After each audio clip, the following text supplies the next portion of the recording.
Hey friends, Jonas here. You may have heard Tim Ferriss and I on his podcast discussing axes. Well, one thing about axes, it's the one tool you need in the woods to survive. So with that in mind, I designed the perfect axe. It combines a Siberian design with Evenki features and North American quality and some of my own little tweaks. But I put that all together in the ultimate wilderness tool that I couldn't find elsewhere. So with that in mind, rather than getting into all the features and this and that up front, let me just show you what I use this thing for all the time. And that is every time it rains in the mountains, I pull this thing out to get a fire started. So let's walk through the technique. So the first step is to go through the forest and try to find a dead standing tree.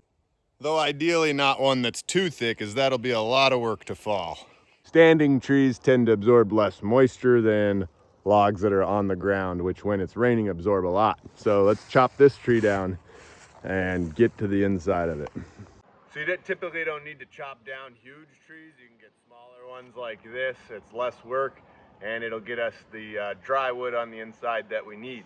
We're not gonna strike at a 90-degree like this. We're gonna strike at a nice steep angle like this.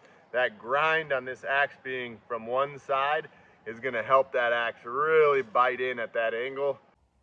Single bevel, look at that thing sink in there.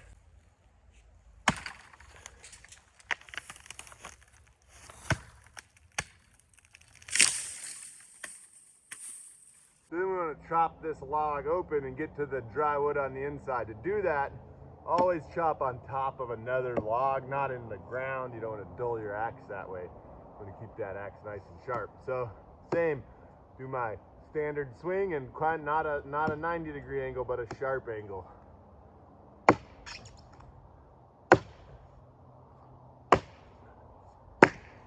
There we go. Now we want to split that piece of wood open.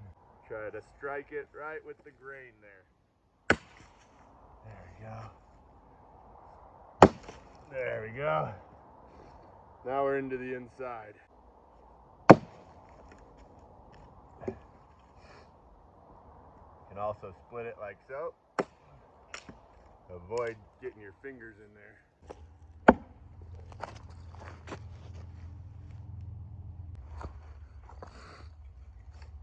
Okay, now we're into the inner dry wood. I'm gonna make a bunch of these curls. Try to keep them on the wood. Some of them might fall off. That's okay, but these little guys will really catch a spark nicely. They don't have to be pretty. Just something that'll catch a spark. You want them to curl over on themselves, as you can see there. See how they're really curling up? Takes a little practice, but you'll get them to where you can make a nice little bundle like that. That'll catch a spark. There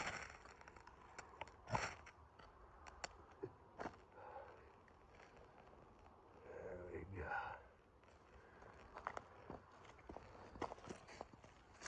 All right.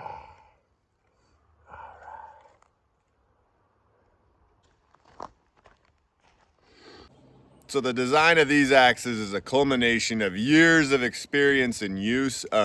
Every little feature has been thought through. And so I just wanted to, in the second half of this video, show you some of those features. There's a much more detailed version of that on my website if you're interested. But also I just wanted to show you a few more important tricks like splitting firewood with an axe. These are the best axe you can get for general outdoor wilderness living situations. This is called the Wolverine, and it's just designed to be a little more packable, but not so small that you can't really get some work done with it. This one is the Moose, and it's the larger version that just has a little more heft and just gets that much more work done. That said, a little harder to pack in the mountains. Wanted to show you some nuance on the design here. First, the sheath. It's made by two brothers, two farmers in Canada. Handmade custom design that is really simple. Just a matter of loosening that and we can pull off the sheath and then slide it back on and cinch it down. So nice simple design.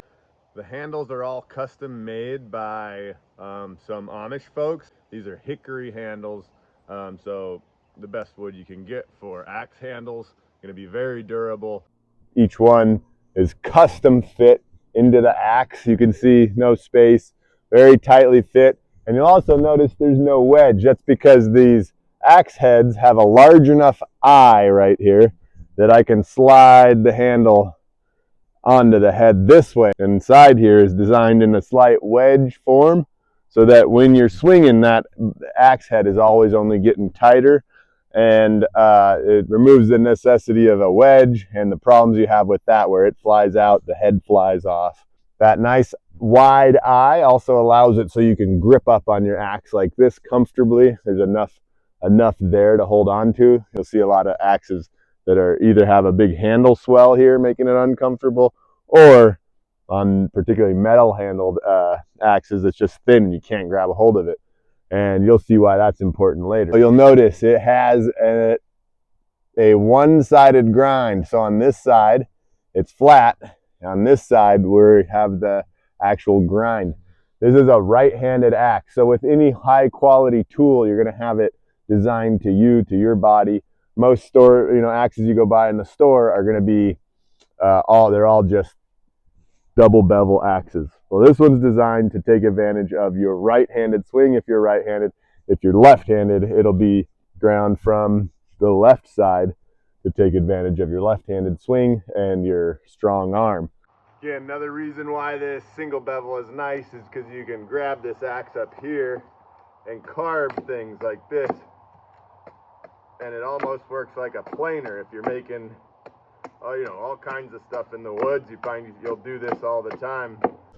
So each of these axes are hand forged in Canada, and each one is made to your specific needs. If you're in the eastern forest and you're dealing with a lot of hardwood, we're going to put a steeper angle here so that edge of the axe really holds up against the hardwoods, the knots, things like that. If you're in the northern forests or the western pine forests, where you're typically dealing with softwoods, then we'll keep that really aggressive on the front so that you can really slice through the wood as you need. Got the perfect temper on the perfect steel here to be durable and repairable, sharpenable in the field. So you'll notice a few things about the axe head design. One is it's got this bearded design, so you can hang it like so if you need. It's also got a wide bit here, so it's pretty tall from here to here, just giving you more space to hit what you're aiming at. So one last little thing I want to show you is splitting wood with an axe. Typically with a thin bitted axe like this, that means a narrow blade, which makes it easier for better, faster for chopping. Has a disadvantage when you try to split, it might get stuck in the log, but that's easy to mitigate. So when splitting firewood with an axe, the only trick there is we need to strike that firewood at an angle. That can either be with a flick of the wrist as you swing, or just hold the axe at a 45-degree angle.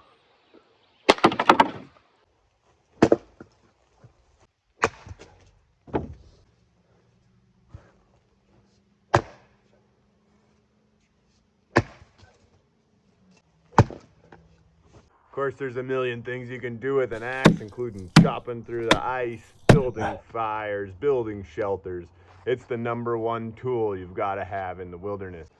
So if you want the coolest tool you can get, I hope you take a look at these axes. In purchasing one of these axes, you're supporting 4 small businesses: the sheath makers, the blacksmith, the Amish handle makers, and the designer myself. So hope you'll support us, and I hope you'll love this tool that's designed to be of generational quality. You can pass this one down, but it can take some abuse, so get some use out of it.